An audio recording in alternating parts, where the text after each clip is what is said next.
इनका निर्गुण निराकार स्वरूप एक ही सिद्ध है। किसी भी देवता के शास्त्र नाम को आप ले लीजिए, निर्गुण निराकार परक इनके नामों में कोई भेद नहीं मिलेगा।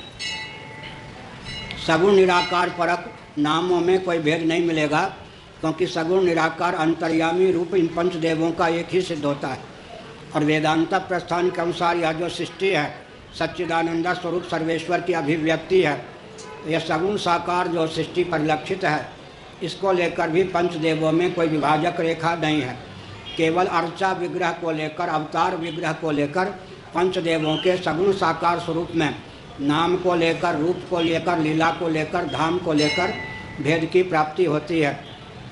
जिस सनातनी के कुलदेव जो हों उनकी आराधना वे करें, अथवा पूर्व जन्म की साधना के बल पर पंचदेवों में या उनके प्रशस्त शास्त्र सम्मत अवतारों में जिनके प्रति चित्त स्वाभाविक रूप से द्रवित हो उनकी आराधना करें।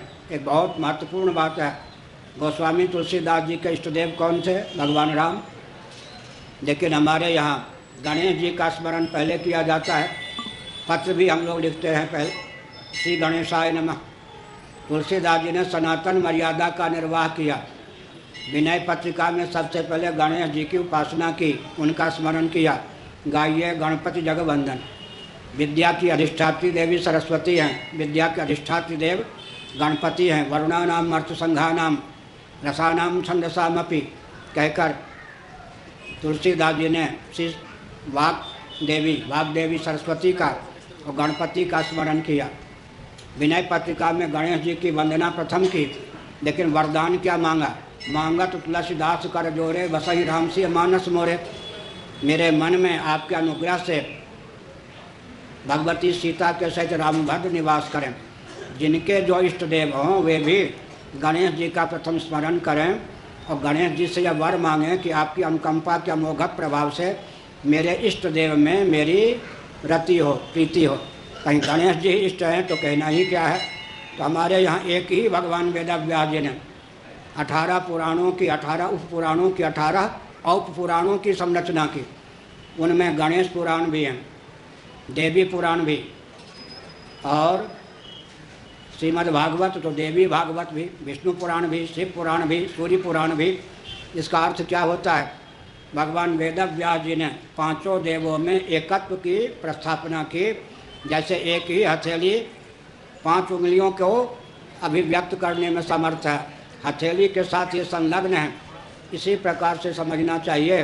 उत्पत्ति, स्थिति, संहार, निग्रह, अनुग्रह, इन पंचकृत्यों का निर्वाह करने के लिए सच्चिदानंद स्वरूप एक ही सर्वेश्वर पंचदेवों के रूप में स्वयं को ख्यापित करते हैं। पृथ्वी का उदाहरण दिया गया शिव पुराण में। पृथ्वी से उत्पत्ति के प्रकार का ज्ञान होता है। स्थावर जंगम प्राणियों के शरीर का उद्भव पृथ्वी से होता है। पर्वत, वृक्षादि ये सब कहाँ से उत्पन्न होते हैं? पृथ्वी से। जल जीवन है, सबका पोषण करता है। स्थिति जल पर निर्भर है, अग्नि पर संहार निर्भर है, वायु में निग्रह की शक्ति है और आकाश में अनुग्रह की शक्ति है। आकाश स्थिर है, लेकिन उसी के सहारे बाकी 4 भूत प्रतिष्ठित होते हैं। 5 भूतों में एक एक भूत में एक एक कृत्य की प्रधानता है। कौन से कृत्य? उत्पत्ति, स्थिति, संहार, निग्रह, अनुग्रह। इसीलिए पंचभूतों के आधार पर पंचदेवों को भी ख्यापित किया गया। हम परमात्मा को कार्य ब्रह्म, कारण ब्रह्म, कार्य कारणातीत पर ब्रह्म 3 रूपों में ख्यापित करते हैं। फिर कार्य ब्रह्म के 2 भेद हो जाते हैं, एक स्थूल कार्य, एक सूक्ष्म कार्य को लेकर कार्य ब्रह्म के 2 भेद हो जाते हैं। अपने इष्ट को कार्य ब्रह्म के रूप में भी देखें, कारण ब्रह्म के रूप में भी देखें और कार्य कारणातीत पर ब्रह्म के रूप में भी देखें, और अंत में सृष्टि के रूप में सच्चिदानंद